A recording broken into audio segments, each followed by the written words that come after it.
সন্ত্রাসের সাথে কোনো ধর্মেরই সম্পর্ক নাই।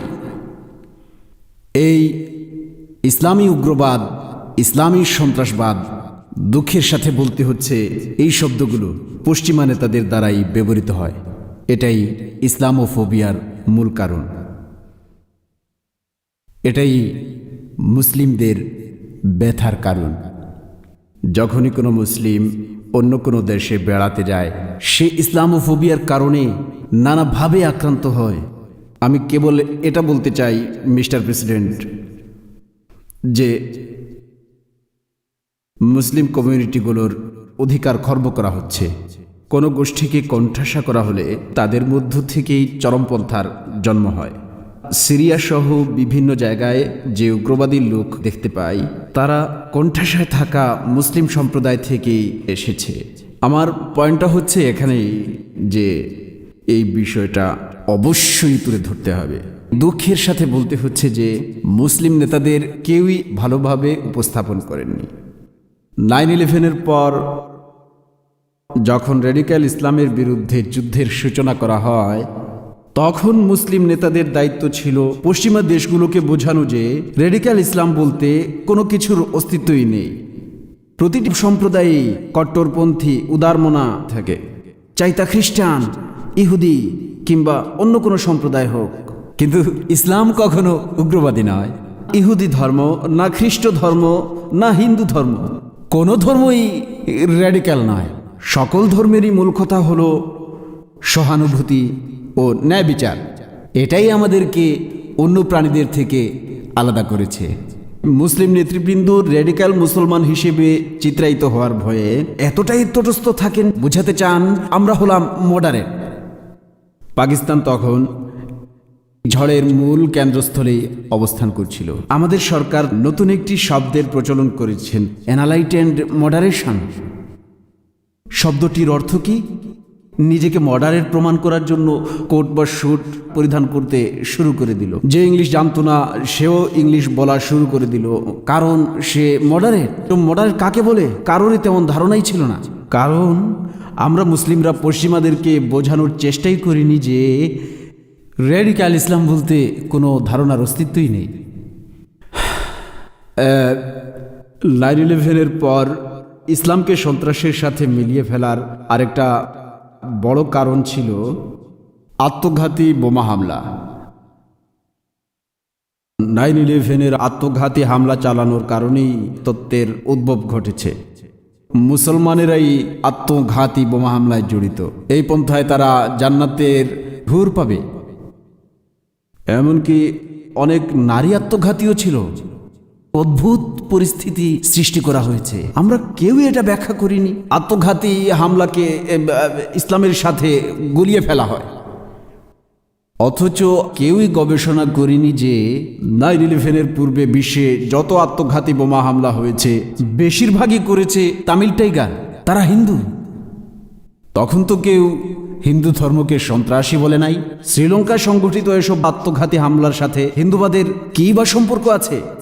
আমরা সবাই জাপানের কেমিকেজ পাইলটদের কথা জানি, যারা দ্বিতীয় বিশ্বযুদ্ধের সময় আত্মঘাতী হামলা চালিয়েছিল। কেউ তো তখন তাদের ধর্মকে দোষারোপ করেনি। পশ্চিমাদের সামনে ইসলামের প্রকৃত স্বরূপকে তুলে না ধরে মডারেট মুসলিম প্রমাণে ব্যস্ত।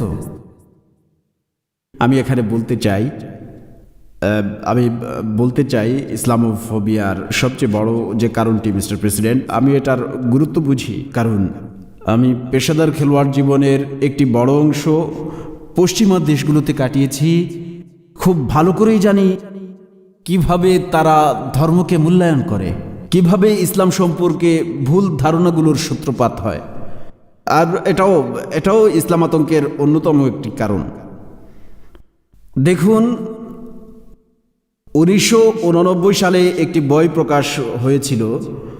আমাদের প্রিয় নবী সাল্লাল্লাহু আলাইহি ইসলামকে ব্যঙ্গ করে অনেক তথ্য সন্নিবেশিত হয়। ব্যাপক প্রতিবাদ হয়েছিল। মূল সমস্যাটা কি পশ্চিমারা অনুধাবন করতে পারেনি। যেহেতু আমি পশ্চিমা দেশগুলোতে প্রচুর সময় কাটিয়েছি, সেখানে ধর্মকে অন্য দৃষ্টিভঙ্গিতে দেখা হয়। তারা ধর্মকে আমাদের মতো করে ভাবে না। এই কারণেই পশ্চিমারা ইসলামকে অসহনশীল ধর্ম হিসেবে গণ্য করে। বাকস্বাধীনতার প্রশ্রয় দেওয়া হয় না। আজ থেকে ৩০ বছর আগের বাস্তবতা এমনই ছিল, প্রতি ২ বা ৩ বছর পর পর কেউ ইসলামকে নিয়ে কোনো বাজে মন্তব্য করত, তার প্রতিবাদে মুসলিম দেশগুলোতে প্রতিবাদ হতো, তারপর আবার ইসলামকে অসহনশীল ধর্ম হিসেবে মনে করা হতো। বর্তমান সময়েও এ পর্যায়ে পশ্চিমা জনগণের একটি নির্দিষ্ট অংশকে দায়ী করব, যারা এর প্রতিক্রিয়ায় কি হবে জানার পরেও এটাকে উস্কে দেয়। পশ্চিমা জনগণের অধিকাংশই বুঝতে পারে না। এখানেই আবারও মুসলিম নেতৃবৃন্দ মুসলিমদেরকে হেয় হতে দিয়েছে। আমাদের উচিত ছিল তাদেরকে বোঝানো যে আমাদের নবী আমাদের কাছে কতটা গুরুত্বের। 1 মিনিটে একটু বোঝানোর চেষ্টা করব আমাদের নবী কতটা সম্মানের। আমাদের নবী আসমানি গ্রন্থ কোরআন নাজিলের চাক্ষুষ প্রমাণ। পবিত্র কোরআন মুসলমানদের পথ প্রদর্শক। আমাদের নবী সেই কোরআনের জীবন্ত প্রতিচ্ছবি। কোরআন আমাদের যা নির্দেশ করে তিনি ছিলেন তার সর্বোৎকৃষ্ট উদাহরণ। তিনিই হলেন সেই আদর্শ যার মতো আমরা সকলেই হতে চাই। নবী মদিনায় একটি রাষ্ট্র প্রতিষ্ঠা করেছিলেন। এটাই ইসলামের প্রথম রাষ্ট্র। এই রাষ্ট্রটাই ছিল ইসলামী সভ্যতার ভিত্তি, যা পরবর্তী 700 বছরে একটি অপ্রতিরোধ্য সভ্যতায় পরিণত হয়েছিল। সেই রাষ্ট্রটির চেতনা কি ছিল? আমি ইসলাম সম্পর্কে এমন তথ্য শুনেছি যে ইসলাম নাকি নারী বিরোধী, ইসলাম নাকি সংখ্যালঘু বিরোধী। ইসলামের প্রথম যে রাষ্ট্রটি প্রতিষ্ঠা হয়েছিল মদিনায়, সেটাই ছিল পৃথিবীর বুকে সর্বপ্রথম কোনো কল্যাণ রাষ্ট্র। যে রাষ্ট্র দায়িত্ব নিয়েছিল বিধবাদের, দুর্বলদের, দরিদ্রদের, ইয়েতিমদের। রাষ্ট্র ধনীদের উপর কর আরোপ করে তা গরিবদের জন্য ব্যয় করত। যে রাষ্ট্র ঘোষণা করেছিল সমস্ত মানুষই আদম সন্তান এবং তারা